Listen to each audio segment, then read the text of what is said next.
오늘의 말씀은 요한복음 20장 1절에서 10절, 신약 182쪽입니다. 요한복음 20장 1절에서 10절, 신약 182쪽입니다. 안식 후 첫날 일찍이 아직 어두울 때 막달라 마리아가 무덤에 와서 돌이 무덤에서 옮겨진 것을 보고 시몬 베드로와 예수께서 사랑하시던 그 다른 제자에게 달려가서 말하되 사람들이 주님을 무덤에서 가져다가 어디 두었는지 우리가 알지 못하겠다 하니 베드로와 그 다른 제자가 나가서 무덤으로 갈새 둘이 같이 다름질하더니 그 다른 제자가 베드로보다 더 빨리 달려가서 먼저 무덤에 이르러 구부려 세마포 놓인 것을 보았으나 들어가지는 아니하였더니 시몬 베드로는 따라와서 무덤에 들어가 보니 세마포가 놓였고 또 머리에 쌌던 수건은 세마포와 함께 놓이지 않고 딴 곳에 쌌던 대로 놓여 있더라. 그때에야 무덤에 먼저 갔던 그 다른 제자도 들어가 보고 믿더라. 그들은 성경에 그가 죽은 자 가운데서 다시 살아나라 하리라 하신 말씀을 아직 알지 못하더라. 이에 두 제자가 자기들의 집으로 돌아가니라. 아멘. 오늘은 부활주일입니다. 죽음의 권세를 깨뜨리시고 다시 사신 예수님의 부활을 찬양합시다. 부활주일을 맞아 선물을 나눠드립니다. 구역별로 출석하지 못한 성도님들이나 전도 대상자들에게 부활의 기쁨을 나누시기 바랍니다. 4월 교회 행사 일정입니다. 경남 중부노회 정기노회가 12일부터 13일까지 예림중앙교회당에서 있습니다. 매주 금요일 오후 8시에 연합구역 예배를 드립니다. 다른 일정은 주부를 참고해 주시기 바랍니다. 김하은 청년을 일부 예배 오르간 반주자 및 셀라 찬양 단원으로 임명합니다. 학습 및 세례 교육이 오늘부터 시작됩니다. 2부 예배 후 학습 대상자는 SF실에서, 세례 교육자는 3층 역사보존실에서 교육합니다. 무임 집사 및 무임 권사 시무 취임 투표가 5월 23일 2부 예배 후에 있습니다. 대상은 배종렬 집사님과 이미경 권사님입니다. 경남 중부노회 장로연합회 제58회 정기총회가 4월 10일 예림중앙교회당에서 있습니다. 상반기에는 구약 역사서를 필사합니다. 성경 필사에 적극 동참해 주시기 바랍니다. 코로나19 관련 예방수칙입니다. 모든 성도는 반드시 마스크를 착용하고 손세정제를 사용합니다. 또한 입구에서 발열 체크를 하며 출입자 명단을 기록한 후 입장합니다. 작석 시에는 1m 이상 간격을 유지하시기 바랍니다. 오늘도 하나님께 영과 진리로 예배드리고 사랑과 기쁨이 넘치는 귀한 주일 보내시기 바랍니다. 이상 장영제일교회 뉴스였습니다. 아멘. 예, 이렇게 복된 부활주일날 함께 예배드리게 되어 반갑습니다. 우리 옆 사람하고 한번 인사할까요? 예수 다시 사셨네. 예수님 다시 사셨습니다. 다시 한번 인사합시다. 예수 부활 내 부활. 예. 예수님이 부활하셨듯이 저와 여러분도 부활한다는 겁니다. 여러분 오늘 1부 예배 마치고 나가면 부활절 선물이 준비되어 있습니다. 한 사람당 한 개씩 가져가시고 이분에게 좀 전하면 좋겠습니다. 또 신방이 필요합니다. 전도 대상자입니다 하는 분들은 우리 구역장에게 이야기해 주시고, 구역장 되시는 분이 2부 예배 마친 후에 성가대실에 와서 그 구역에 필요한 것 수령해서 신방할 수 있도록 그렇게 해주시면 감사하겠습니다. 다른 거는 주보를 참조하면 되겠습니다. 여러분 오늘 본문을 읽기는 요한복음 20장 1절부터 10절까지 읽었지만은 사실은 19장 31절부터 쭉 이렇게 연결되어 오는 말씀입니다. 지난 우리 정사예배 때 우리 예수님이 십자가 위에서 하신 말씀 다 이루었다 기억하십니까? 다 이루었다. 내 죄값을 다 지불했다는 겁니다. 더 이상 나의 죄와 허물에 대해서 내가 지불해야 될 건 하나도 없다는 겁니다. 또 다 이루었다 이 말씀은 우리 예수님께서 나의 구원을 위하여 필요한 것을 전부 다 해결했다는 겁니다. 그래서 이 나의 구원을 위해서 더하거나 뺄 것이 하나도 없다는 겁니다. 그리고 우리 예수님께서 이제 십자가에 죽으시고 묻히시고 무덤에 묻히시고 또 오늘 이렇게 부활하셨습니다. 그래서 예수님이 십자가에 죽으신 것, 무덤에 묻히신 것, 부활하신 것, 그 하나하나가 오늘 2021년을 살아가는 우리들에게 어떤 의미가 있는지 하나씩 오늘 생각해 보고자 합니다. 첫째, 예수님이 십자가에 돌아가셨다. 십자가 죽음의 의미는 유월절 어린 양이 되셨다. 이런 의미입니다. 31절 읽지는 않았지만 19장 31절입니다. 이날은 준비일이라 유대인들은 그 안식일이 큰 날이므로 그 안식일에 시체들을 십자가에 두지 아니하려 하여 빌라도에게 그들의 다리를 꺾어 시체를 치워달라 하니 이날은 유월절 준비일이었습니다. 다음 날은 유월절이 시작되는 첫날이라 다른 안식일보다 더 중요하게 여겼습니다. 이 큰 안식일에 죄인의 십체를 십자가에 매달아 두는 것은 하나님께 불경스러운 일이다. 유대인들은 그렇게 생각했습니다. 그래서 지금 십자가에 달려있는 우리 예수님과 양편의 두 명의 강도들의 다리를 꺾어달라 요청합니다. 그러니까 32절에 군병들이 가서 예수님의 양쪽에서 십자가에 못 박힌 강도들의 다리를 꺾었습니다. 그래서 두 강도는 다리 뼈가 꺾여지면서 그렇게 죽었습니다. 그러나 33절에 보면 예수께 이르러서는 이미 예수님이 죽으신 것을 보고 다리를 꺾지 아니했다 그랬습니다. 이미 예수님은 다리를 꺾으려고 보니까 예수님이 죽으시는 겁니다. 그래도 혹시나 죽었는지 살았는지 모르니까 군병이 확인 사살을 하려고 옆구리를 창으로 찔렀습니다. 그러니까 그 옆구리에서 피와 물이 흘러나왔다 그랬습니다. 여러분, 옆구리를 찌르면 피가 나오는 것은 당연합니다. 그런데 물도 나왔다는 겁니다. 여러분, 이것은 무엇을 의미합니까? 한 의사 신학자에 의하면 예수님은 아마 심장 파열로 죽으셨을 것이다. 그렇게 주장합니다. 여러분, 심장이 파열되면 피가 심장을 둘러싸고 있는 심낭 속으로 흘러 들어가서 심낭의 분비액과 섞여지게 됩니다. 그래서 지금 로마 군병이 십자가 밑에서 예수님을 올려다 보면서 창으로 예수님의 얼굴을 찌르니까 그 창이 옆구리를 통과하여 심낭을 찔렀다는 겁니다. 그러니까 심낭에 고여있던 피와 물이 같이 흘러내렸다. 그렇게 이야기하는 겁니다. 여러분, 지금 무엇을 말하려고 하는 겁니까? 예수님이 죽으신 것은 분명하다는 겁니다. 어떤 이단들은 예수님이 십자가에 죽은 것이 아니고 기절했다, 가사 상태다, 그게 아니라는 겁니다. 로마 군병이 확인 사살을 했다는 것은 피와 물이 흘러내렸다는 것은 우리 예수님께서 분명히 죽으셨다는 겁니다. 이를 본 사람이 정언하였으니 그 정언이 참이다. 35절에 그렇게 이야기합니다. 이를 본 사람은 요한복음의 저자 사도 요한을 이야기합니다.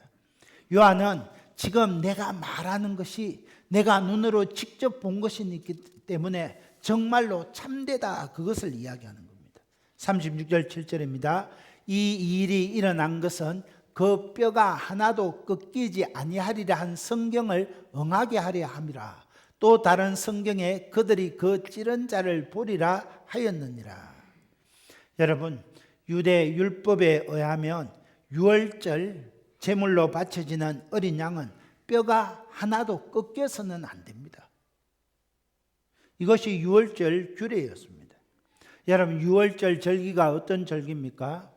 이스라엘 민족이 애굽 땅에서 430년 동안 종살이 하다가 하나님의 은혜로 출애굽하게 됩니다. 애굽의 10번째 재앙이 내려질 때에 이스라엘은 어린 양을 잡아 그 피를 문설주에 발랐습니다. 그래서 죽음의 사자가 애굽에 처음 난 모든 장자들을 다 쳐서 멸할 때에 어린 양의 피가 발라져 있는 유대인들의 집은 죽음의 사자가 건너갔습니다. 그래서 그것이 유월절입니다. 애굽의 장자들은 다 죽었지만 이스라엘의 장자는 모두 다 살아났습니다.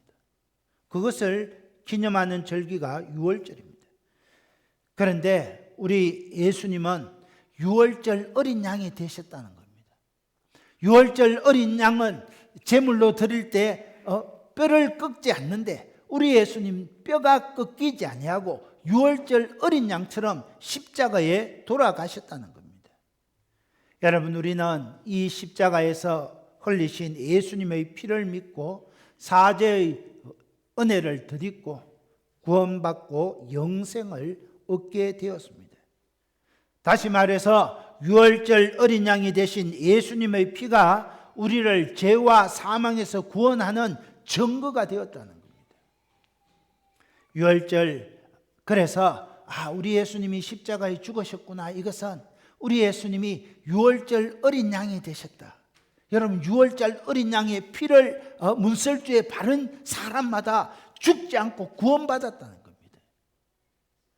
예수님의 십자가의 피가 나를 구원해 주셨다는 겁니다. 그것을 지금 사도 요한이 증거하는 겁니다.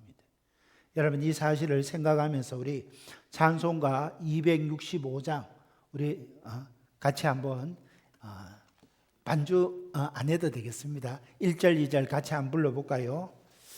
주 십자가를 지심으로 죄인을 구속하셨으니 그 피를 보고 믿는 자는 주님의 진노 면하겠네. 내가 그 피를 유월절 그 양의 피를 볼 때에 내가 널 넘어서 가리라. 2절 흉악한 죄인 괴수라도 예수는 능히 구원하네. 온몸을 피에 담글 때에 주님의 진노 면하겠네. 내가 그 피를 유월절 그 양의 피를 볼 때에 내가 널 넘어서 가리라. 아멘. 여러분, 우리 예수님께서 십자가에 달려서서 양평 강도와처럼 그렇게 뼈가 꺾이지 아니하고 물과 피를 다 흘리신 것은 유월절 어린 양이 되셨다는 겁니다. 유월절 절기에 어린 양의 피를 바른 그 집마다 구원받았던 것처럼 십자가에 달리신 그 예수님의 피를 믿으면 우리도 제사함 받고 구원받고 영생을 누리게 된다는 겁니다. 예수님이 십자가 죽음의 의미가 이것입니다. 또 예수님께서 창에 찔리신 것은 다른 성경에 그들이 그 찌른 자를 보리라는 말씀이 응하게 하려 했다 그랬습니다. 여러분, 이것은 스가랴 선지자가 예언한 말씀입니다. 스가랴서 12장 10절에 이런 말씀이 있습니다. 내가 다윗의 집과 예루살렘 주민에게 은총과 강구하는 심령을 부어주리니 그들이 그 찌른 바 그를 바라보고 그를 위하여 애통하기를 독자를 위하여 애통하듯 하며 그를 위하여 통곡하기를 장자를 위하여 통곡하듯 하리라 그랬습니다. 여러분, 그를 찌른 자가 그를 보리라는 말이 무슨 뜻입니까? 지금 예수님을 찔러서 돌아가시게 했는데 그것을 어떻게 본단 말입니까? 두 가지 뜻으로 해석됩니다. 하나는 그들이 예수님을 찔러 죽였는데 알고 보니까 정말 하나님의 아들을, 그리스도를, 메시아를 내가 찔러 죽였구나. 그래서 장자를 잃은 것처럼, 독자를 잃은 것처럼 그렇게 슬퍼한다는 겁니다. 다른 하나는 종말에 있을 심판을 예언하는 것입니다. 여러분, 내가 십자가에 달린 예수님을 찔러 죽였는데 그 예수님께서 종말에 재림의 때에 심판장으로 다시 오신다는 겁니다. 그래서 그 찌른 사람이 그것을 보고 공포에 사로잡힌다는 겁니다. 계시록 1장 7절에 이래 말합니다. 볼지어다 그가 구름 타고 오시리라. 각 사람의 눈이 그를 보겠고 그를 찌른 자들도 볼 것이요. 여러분, 십자가에 그 예수님을 내가 찔렀는데 심판의 대에 다시 오면 내가 얼마나 두렵겠습니까? 얼마나 무섭겠습니까? 땅에 있는 모든 족속이 그로 말미암아 애국하리니 그러하리라 그랬습니다. 계시록 6장 16절입니다. 그래서 산들과 바위에게 말하되 우리 위에 떨어져 보좌에 앉으신 이의 얼굴에게와 그 어린 양의 진노에서 우리를 가리라. 그게 너무너무 무서우니까 산들아 바위야 내 위에 떨어져서 어린 양의 진노로부터 나를 좀 가려달라. 지금 그 의미라는 겁니다. 사랑하는 형제자매 여러분, 창에 찔려 죽임당하신 우리 예수님은 장차 세상을 심판하러 오실 재림주 그리스도이십니다. 그날에는 하나님을 대적하는 모든 원수들이 진노의 포도주를 마시게 될 것이고 주님의 심판을 남김없이 받게 될 것입니다. 그래서 그들이 찌른 자도 그를 볼 것이요 두려워 떤다는 겁니다.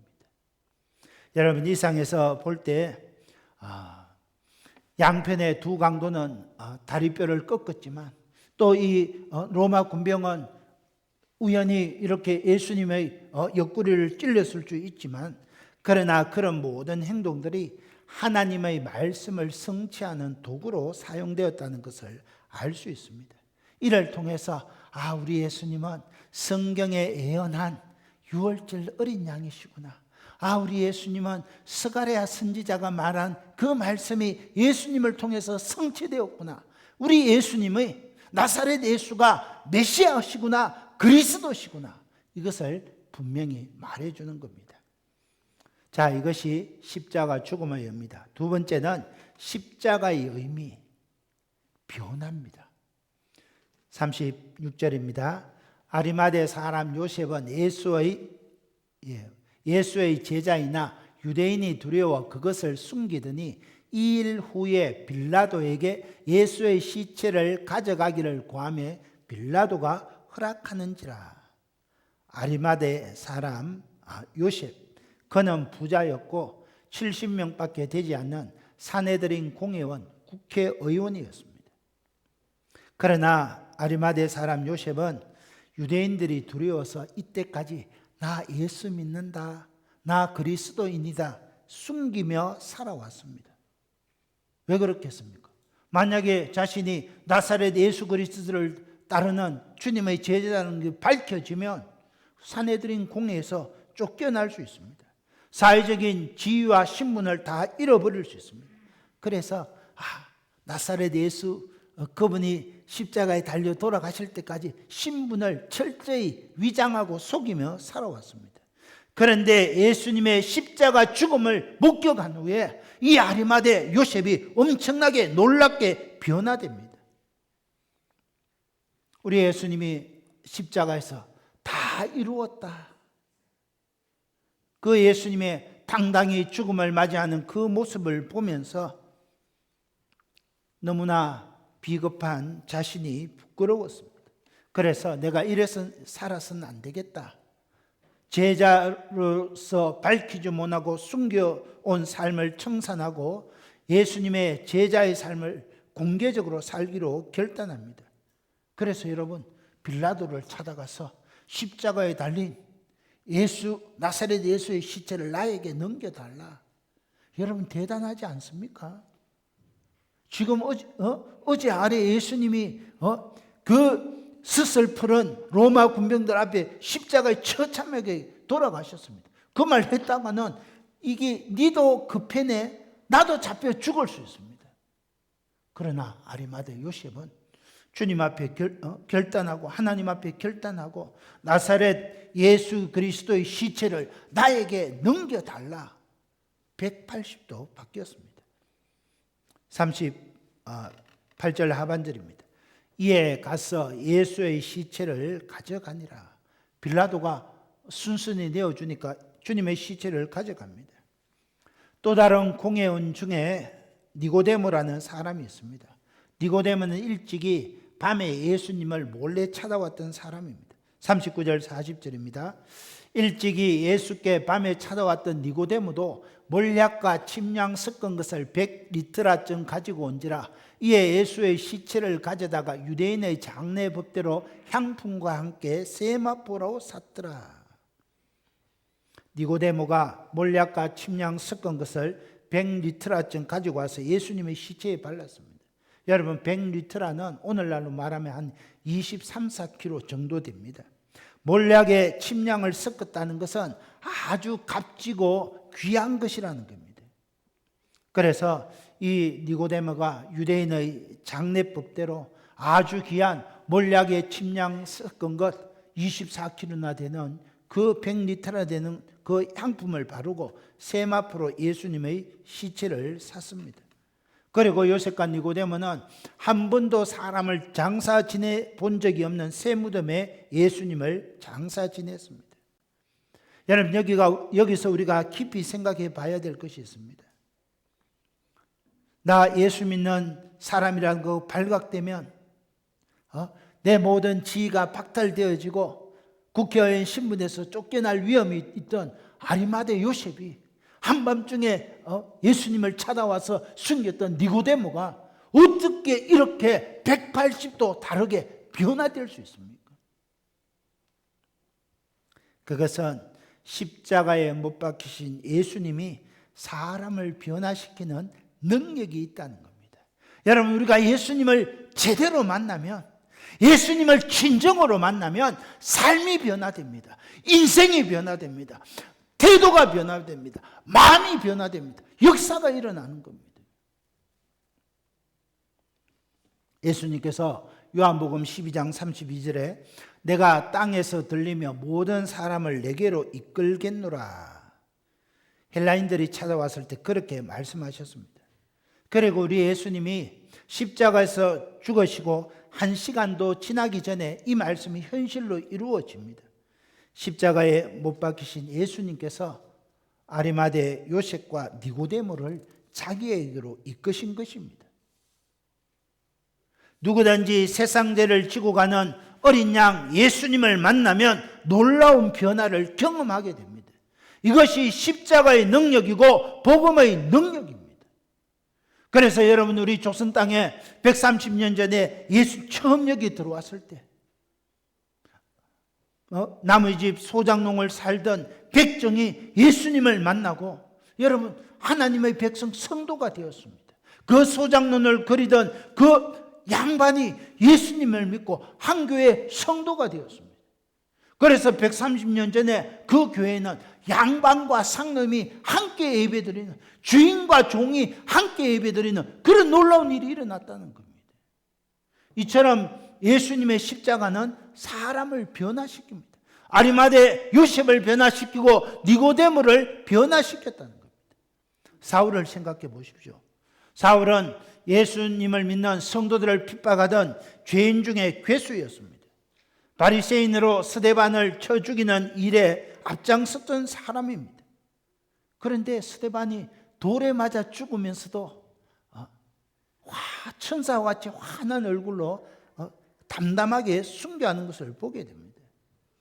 여러분, 사울이 아마 스데반의 죽음을 목격하며 많은 갈등을 했다고 생각합니다.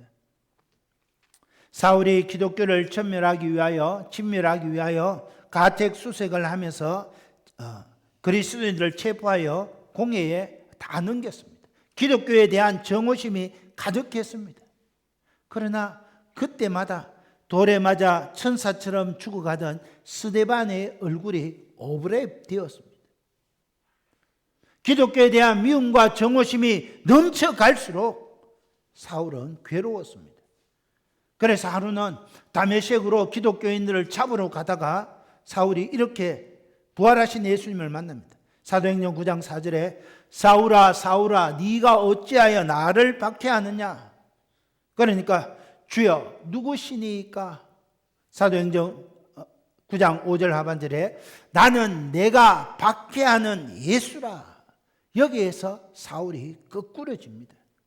자기가 핍박하던 예수님이 자기 죄를 위하여 십자가에 죽으신 나사렛 예수라는 사실을 거기서 깨닫게 됩니다. 그래서 핍박자 사울이 기독교 역사상 가장 위대한 하나님의 사람으로 변화되었다는 겁니다. 십자가는 변화라는 겁니다. 십자가를 바라볼 때마다, 예수 그리스도를 주로 고백할 때마다, 예수 다시 사신날을 외칠 때마다 내 삶에 진정한 변화가 일어나야 된다는 거예요. 이게 십자가의 의미입니다. 고린도 교회에 보낸 바울의 편지에 십자가의 복음에 대해 이렇게 서술합니다. 고린도전서 1장 23절입니다.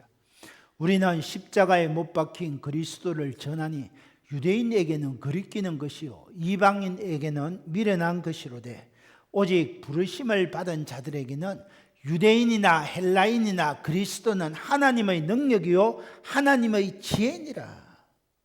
십자가에 못 박힌 예수님이 부르심을 받은 하나님의 백성들에게는 능력이고 지혜라는 것입니다.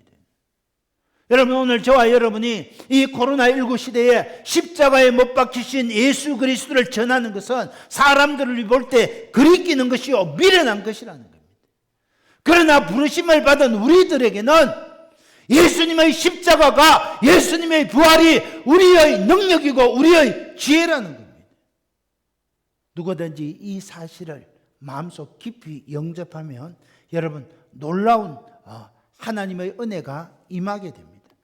연약하던 사람이 강해지고 겁 많은 인생이 용감한 인생으로 바뀌어지게 됩니다. 자기의 사리 사욕을 위하여 살던 사람이 이제는 주와 복음을 위하여, 교회를 위하여 살던 사람으로 변화되게 되는 겁니다.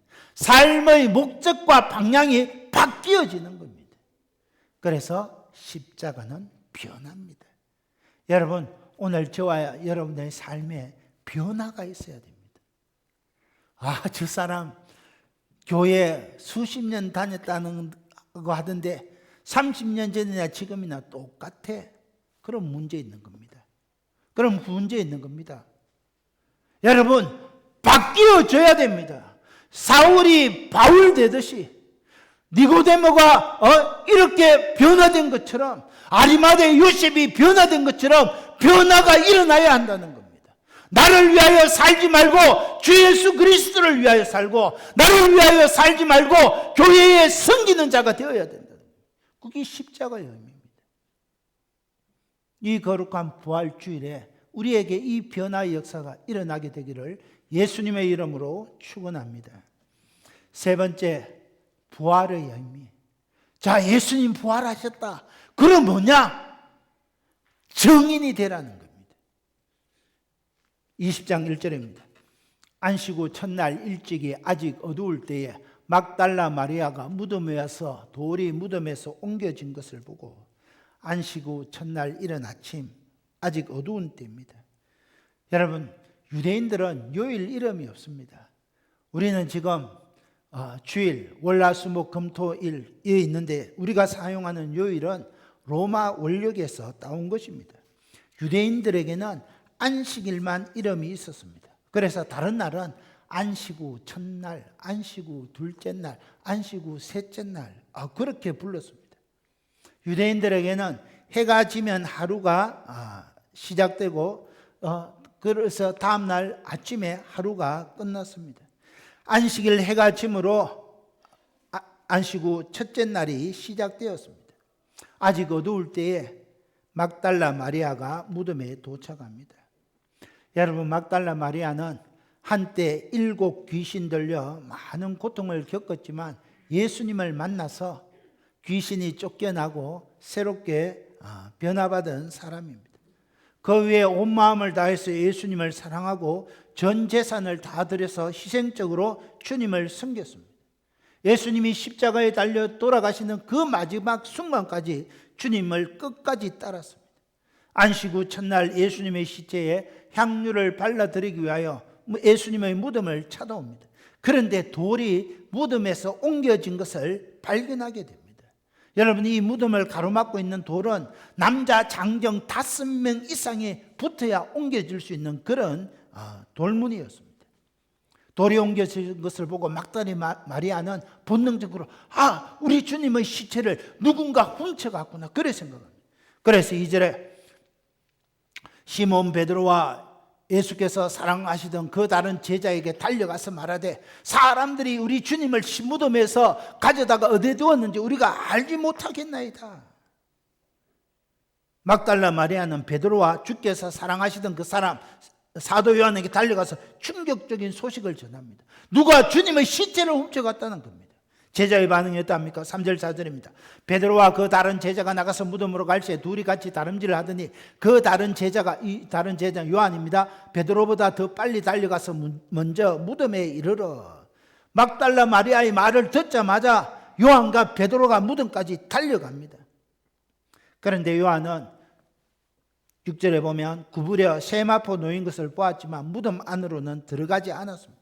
그런데 뒤따라오던 베드로는 한 방에 무덤 안으로 쑥 들어갔습니다. 거기 들어가 보니까 예수님의 머리를 쌌던 수건은 세마포와 함께 놓이지 않고 딴 곳에 그대로 놓여 있었습니다. 여러분 이건 뭡니까? 누군가 시체를 훔쳐간 것이 아니라는 겁니다.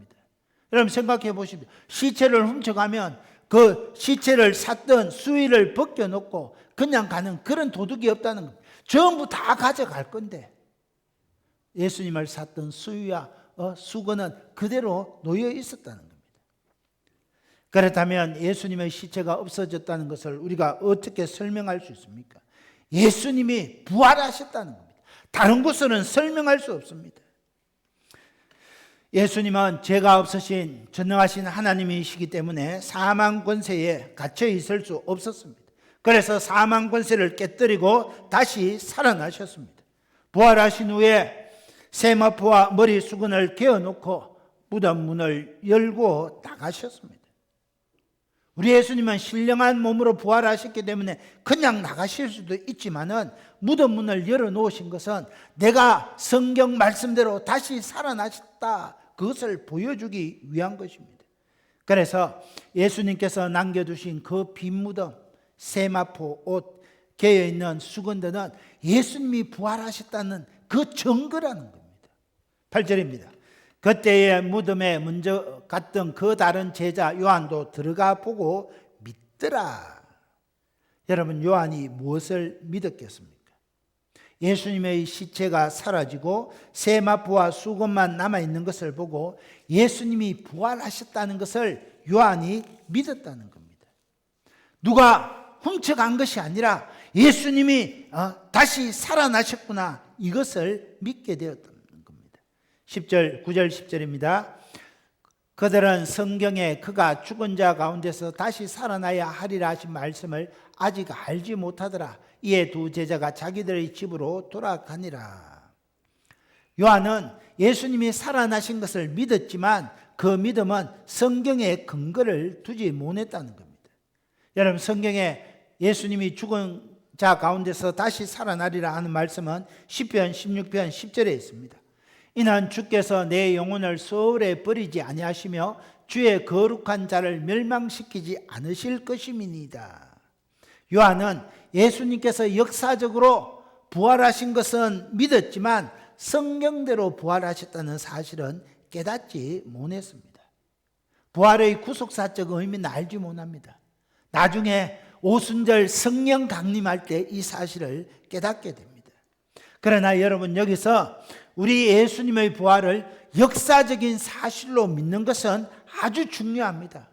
지금 사도 요한은 예수님은 다른 사람이 예수님의 시신을 훔쳐간 것이 아니라 빈 무덤과 예수님을 샀던 그 수의옷과 수건이 있는 것을 볼 때 우리 예수님이 다시 살아나셨다, 부활하셨다는 것은 역사적인 분명한 사실이다. 이것이 분명하다는 겁니다. 여러분 사람들 중에는 믿지 않는 많은 사람들은 예수님의 이 부활을 믿으려고 하지 않습니다. 여러분 우리가 중고등학교 다닐 때 세계 4대 성인 공자, 소크라테스, 스가모니, 예수님 그럽니다. 여러분 그들의 나이가 얼마나 됩니까? 아마 공자는 한 2600살 정도 될 것이고 스가모니나 소크라테스는 2500살 정도 됩니다. 우리 예수님은 서기 2021년이니까 한 2000살 정도 됐을 것입니다. 그런데 여러분, 많은 사람들은 석가모니나 소크라테스나 공자는 역사 속의 인물인 줄 믿었는데 예수님은 잘 믿으려고 하지 않는 것입니다. 예수님의 다시 살아나셨다, 그것은 역사적인 사실이 아니라 신화적인 이야기다, 그렇게 주장합니다. 그 이유가 어디 있습니까? 사람들이 예수님의 부활을 믿지 않기 때문에 그렇습니다. 여러분, 사실 부활은 합리적으로 설명할 수 없고 또 이해할 수 없습니다. 그래서 많은 사람들이 꾸며낸 이야기나 신화 속 이야기다, 그렇게 말합니다. 안타까운 것은 우리 그리스도인 중에서도 예수님의 부활을 실제 사건, 역사적인 사건으로 믿지 않는 분들이 있습니다. 그래서 일전에 제가 어떤 분 이야기 들으니까, 야, 예수님이 십자가에 죽으신 것을 믿겠는데 다시 살아나셨다는 것은 나 정말 못 믿겠다. 아내를 따라 우리 교회에 와서 예배 드리고 나가다가 그렇게 말한 분이 있다는 이야기를 들었습니다. 여러분, 죄송하지만 이런 믿음은 반쪽 믿음입니다. 여러분, 부활을 믿지 않으면 십자가의 의미가 없어집니다. 그런데 베드로와 요한은 역사적인 부활, 그 역사성을 믿었다는 겁니다. 예수님의 부활은 실제로 일어난 역사적인 사건이라는 겁니다. 여러분, 우리가 이 사실을 명심할 때 2021년 부활절에 우리 마음판에 중요한 메시지를 새길 수 있습니다. 예수님의 부활이 역사적이라는 것은 무덤이 인생의 종착역이 아니라는 겁니다. 여러분, 죽음이 인생의 끝이 아니라 죽음 후에는 부활이 있고 내세가 있고 영생이 있다는 겁니다. 그런데 불신자들은 이 부활을 믿지 않으니까, 이 세상의 삶이 끝이라고 생각하니까 이 땅에서 먹고 마시고 즐기자 하는 겁니다. 그러나 그렇지 않습니다. 죽음 후에는 부활이 있고 심판이 있습니다. 예수님의 십자가 앞에 죄를 회개하고 예수님을 믿는 사람은 생명의 부활로 천국에서 영생을 누리게 되지만, 회개치 않고 악을 행한 사람은 심판의 부활로 무덤에서, 지옥에서 영원히 고통당한다는 겁니다. 그래서 여러분, 무덤이, 죽음이 끝이 아니다. 두 번째는 우리 예수님이 부활의 첫 열매다. 그럼 예수님이 부활의 첫 열매면 예수 부활, 내 부활, 나도 다시 살아난다는 겁니다. 여러분, 사과나무에 첫 열매가 달리면 그 다음에 꽉 열리잖아요. 양파에 첫 양파가 열리면 온 밭에 다 양파가 열리잖아요. 예수님이 역사적으로 다시 살아나셨다면 저와 여러분도 다시 살아나게 된다는 겁니다. 우리가 이 사실을 명심해야 합니다. 세 번째, 부활하신 예수님은 반드시 재림하신다는 거예요. 2000년 전에 역사적으로 사람의 몸을 입고 이 땅에 예수님 오셨습니다. 십자가에 죽으시고 성경대로 다시 살아나셨습니다. 그러면 언젠가는 우리 예수님께서 심판장으로 반드시 재림하게 되신다는 겁니다. 여러분, 우리가 이 사실을 명심해야 합니다. 예수님이 재림하실 때는 우리 믿는 성도들뿐만 아니라 믿지 않는 자들도 보게 될 것입니다. 방금 전에 살펴봤지만 예수님을 찌른 자들도 보게 될 것입니다. 그리고 공부에 떨게 될 것입니다. 데살로니고서 1장 6절 이하에 이렇게 말합니다. 내일로 환난을 받게 하는 자들에게는 환난으로 갚으시고, 예수님이 재림주로 심판장으로 역사하실 때 내일을 괴롭히는 자들은 괴롭힘으로 받게 될 것이고, 환난을 받는 너희에게는 우리와 함께 안식으로 갚으시는 것이 하나님의 공이시니, 주 예수께서 자기의 능력의 천사들과 함께 하늘로부터 불꽃 가운데에 나타나실 때에 하나님을 모르는 자들과 우리 주 예수의 복음에 복종하지 않는 자들에게는 형벌을 내리시고 지옥 간다는 겁니다. 이런 자들은 주의 얼굴과 그의 힘의 영광을 떠나 영원한 멸망의 형벌을 받으리라. 회개하고 빨리 돌아와야 됩니다. 저와 여러분은 어떻게 됩니까? 저와 여러분은 주님과 함께 천국에서 왕노릇하며 영생을 누리게 된다는 겁니다. 우리가 이 사실을 생각하면 절대로 믿음에서 떠나지 않게 됩니다. 사랑하는 형제자매 여러분, 우리 예수님이 십자가에 죽으셨다는 것은 유월절 어린 양이시다. 예수님이 무덤에 묻히셨다는 것은 인생이 끝이 아니라는 겁니다. 부활하셨다는 것은 여러분 우리가 정인의 삶, 변화된 삶을 살아가야 한다는 겁니다. 자, 저를 한번 따라서 한번 같이 하시기 바랍니다. 예수님의 부활은 역사적 사실이다.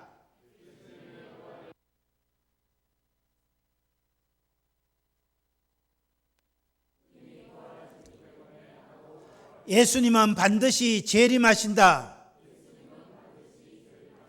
죽음이 끝이 아니라 죽음 뒤에 심판이 있다. 예수 부활, 내 부활. 이 은혜가 있게 되기를 예수님의 이름으로 축원합니다. 이 말씀 생각하면서 우리 한번 주여 일청하며 기도합니다. 주여